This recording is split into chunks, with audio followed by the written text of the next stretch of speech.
All day, all night, war ruins lives and ends them in Syria. From here in the centre of Damascus, the regime's stronghold, we can see its guns hitting the rebel-held suburbs. On almost every day, except the 21st of August, when hundreds died in a chemical attack, the war is fought with conventional weapons. Ending all the individual daily tragedies caused by bullets and high explosive is the big challenge for international diplomacy, bigger than dealing with chemical weapons. This was the Day of the Cross, an important Christian festival in the Greek Catholic Cathedral in Damascus.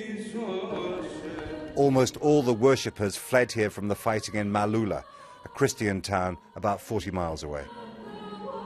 Antoinette Talab was wounded in the rebel attack on Maaloula.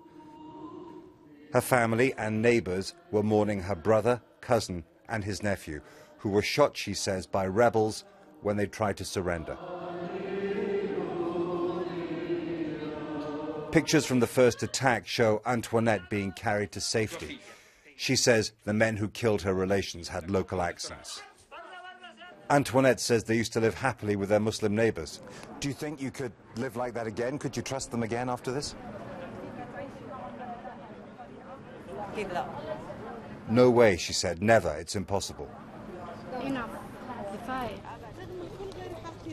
This didn't start as a sectarian war, but it's becoming one. Jesus help us, she says. So all this is another sign that what one observer here called the Syrian mosaic of different sects is breaking up. These people don't trust a lot of their old neighbours anymore, and they've no idea when they're going to get home. What do you eat for breakfast? I eat some meat and rice. The school term has started for everyone who had a school to go to.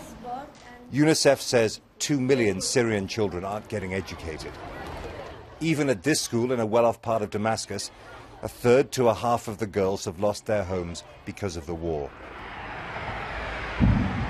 We used to be able to travel into the rebel-held suburbs that get pounded by the regime's guns.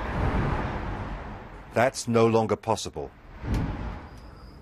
But the pain and loss suffered by civilians cross the lines of a war that Syrians and foreigners can fuel but can't stop. Jeremy Bowen, BBC News, Damascus.